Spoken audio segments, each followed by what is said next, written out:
হর হর মহাদেব, জয় শিব শম্ভু।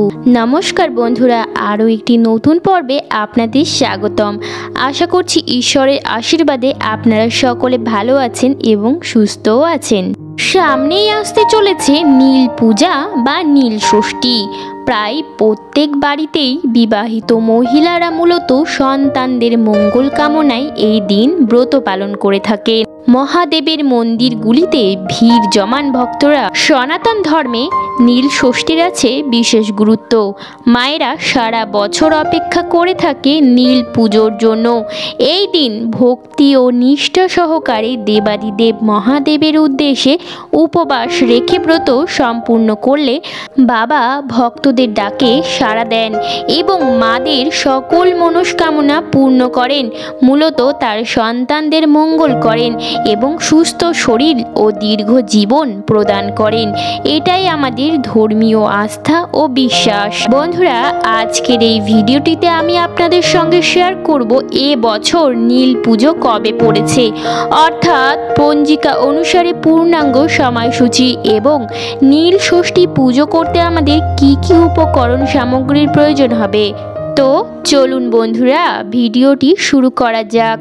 মূল পর্বে যাওয়ার আগে আমার সকল দর্শক বন্ধুদের কাছে অনুরোধ করব ভিডিওটি স্কিপ না করে সম্পূর্ণরূপে দেখবেন এবং ভালো লাগলে অবশ্যই কমেন্টে হর হর মহাদেব লিখে যাবেন। তো চলুন বন্ধুরা, জেনে নেওয়া যাক এ বছর নীল ষষ্ঠী বা নীল পুজো উপবাস কবে করবে। বন্ধুরা, সাধারণত চৈত্র সংক্রান্তির আগে অর্থাৎ চড়ক উৎসবের আগের দিনই নীল পুজো পালিত হয়। এবছর নীল পুজো পড়েছে বাংলার 29শে চৈত্র 1430, ইংরাজির 12 এপ্রিল 2024 শুক্রবার দিন। তিথি শুরু 11 এপ্রিল বৃহস্পতিবার সন্ধ্যা 6:21 থেকে। তিথি সমাপ্ত হচ্ছে 12 এপ্রিল শুক্রবার বিকাল 5:03 মধ্যে। নীল পুজোতেও অবশ্যই বাতি দান করা হয়। বাতি দানেরও একটি শুভ মুহূর্ত থাকে। বাতি দান করার শুভ মুহূর্ত হলো 12 এপ্রিল শুক্রবার বিকাল 4:11 থেকে 5:53 মধ্যে। নীলের বাতি দিয়েই কিন্তু নীল ষষ্ঠীর উপবাস সম্পূর্ণ করা হয়। চলুন বন্ধুরা, একবার জেনে নেওয়া যাক নীল পুজোর উপকরণ সামগ্রী। বন্ধুরা, উপকরণ সামগ্রীর প্রথমেই আসে পঞ্চামৃত, অর্থাৎ দুধ, দই, ঘি, মধু এবং শর্করা। প্রথমেই একটি পাত্রের মধ্যে নিয়ে নেবেন দুধ। যে পরিমাণ দুধ তার অর্ধেক পরিমাণ দই, যে পরিমাণ দই তার অর্ধেক পরিমাণ ঘি, যে পরিমাণ ঘি তার অর্ধেক পরিমাণ মধু এবং যে পরিমাণ মধু তার অর্ধেক পরিমাণ শর্করা। এই 5টি জিনিস একটি পাত্রের মধ্যে খুব ভালোভাবে মিশিয়ে নেবেন এবং এইভাবেই পঞ্চামৃত বানিয়ে নেবেন। নীল ষষ্ঠীর দিন আপনারা পঞ্চামৃত দিয়ে শিবলিঙ্গ অভিষেক করাতে পারেন। তার সাথে আপনি সামান্য কালো তিল এবং সিদ্ধি পাতা মিশিয়ে নিতে পারেন। যদি সম্ভব না হয় তাহলে শুধু পঞ্চামৃত দিয়েও আপনারা অভিষেক করাতে পারেন। তো প্রথমেই শিবলিঙ্গ ঘি ও অল্প একটু মধু দিয়ে ভালো করে অভিষেক করে নেবে। ঘি ও মধু দিয়ে শিবলিঙ্গ অভিষেক করা খুবই ভালো এবং ঘি ও মধু দিয়ে শিবলিঙ্গ অভিষেক করালে শিবলিঙ্গ চকচক করে। আপনারা বাড়িতে বা মন্দিরে পুজো দেবেন, তখন ঘি এবং মধু দিয়ে শিবলিঙ্গ অভিষেক করে নেবেন এবং তারপর পঞ্চামৃত যেটি প্রস্তুত করেছেন সেটি দিয়ে শিবলিঙ্গ অভিষেক করাবেন। বন্ধুরা, পঞ্চামৃত দিয়ে অভিষেক করানো হয়ে গেলে অবশ্যই কিন্তু পরিষ্কার জল দিয়ে অভিষেক করে নেবেন। তো বন্ধুরা, অভিষেক করানোর জন্য পঞ্চামৃত হলো সর্বোত্তম। এছাড়াও ডাবের জল ও শিবলিঙ্গে অর্পণ করতে পারেন। শিব পুজোতে খুব বেশি উপকরণ সামগ্রীর দরকার হয় না। দেবাদিদেব মহাদেব অল্পেতেই সন্তুষ্ট।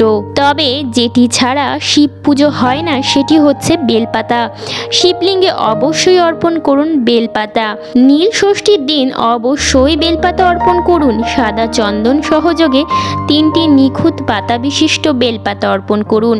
তাছাড়াও শিব ঠাকুরের অতীব প্রিয় হচ্ছে আকন্দ ফুল। হ্যাঁ বন্ধুরা, তাই সাদা বা হালকা বেগুনি রঙের আকন্দ ফুল জোগাড় করার চেষ্টা করুন। শিব ঠাকুরের আরও একটি প্রিয় ফুল হলো ধুতরা ফুল। এই নীল পুজোর দিন আকন্দ ফুল ও ধুতরা ফুল জোগাড় করতে পারেন। এছাড়াও শিবলিঙ্গে অর্পণ করতে পারেন নীল অপরাজিতা। যদি আপনারা পান নীল অপরাজিতা মালা অথবা আকন্দ ফুলের মালা, যেটুকু আপনারা পারবেন জোগাড় করবেন এবং ভক্তি ভরে অর্পণ করবেন। বন্ধুরা, ফুল বেলপাতা অর্পণ করবার পর আপনারা কিছু গোটা শস্য অর্পণ করতে পারেন। সংসারের জন্য গোটা বা অক্ষত আতপ চাল, কোনো ফাড়া কাটানোর জন্য তিল এবং সন্তান লাভের জন্য জব আপনারা অর্পণ করতে পারেন। এবং শিবলিঙ্গে অবশ্যই গোটা ফল অর্পণ করতে হয়। তবে নীল পুজোর দিন বোটা শুধু কাঁচা আম শিবলিঙ্গে অর্পণ করার নিয়ম প্রায় প্রত্যেক বাড়িতেই। তাই অবশ্যই শিবলিঙ্গে গোটা ফল হিসেবে আপনারা কাঁচা আম নিবেদন করতে পারেন। এ সময় বাজারে দেখবেন খুব ভালো কাঁচা আম, বোটা শুদ্ধ কাঁচা আম বিক্রি হয়। অনেকেই এই দিন প্রথম কাঁচা আম নিয়ে আসেন এবং প্রথমেই শিবলিঙ্গে এটি অর্পণ করেন। অনেক মায়েরা তাদের যে কটি সন্তান আছে সে কটি কাঁচা আম শিবলিঙ্গে অর্পণ করে থাকে। তো বন্ধুরা, এরকমভাবেই শিবলিঙ্গ আপনারা ফুল, বেলপাতা এবং শস্য অর্পণ করবেন। বন্ধুরা, পুজোর শেষে অবশ্যই একটি বাতি ধরিয়ে দেবেন। অনেকে ভাবেন যে এটি মোমবাতির কথা বলা হয়েছে, কিন্তু বন্ধুরা এটি ঘিয়ের প্রদীপের কথা বলা হয়েছে। মায়েরা সন্তানদের মঙ্গল কামনায় এবং দীর্ঘ জীবন কামনায় দেবাদিদেব মহাদেবের সামনে বাতি ধরায়। যে কটি সন্তান সেই কটি বাতি ধরানোর নিয়ম আছে। বাতি আপনারা মন্দিরেও ধরাতে পারেন অথবা বাড়িতেও শিব ঠাকুরের সামনে বাতি ধরাতে পারেন, কিন্তু বন্ধুরা নীল পুজোতে অবশ্যই বাতি ধরাতে হবে।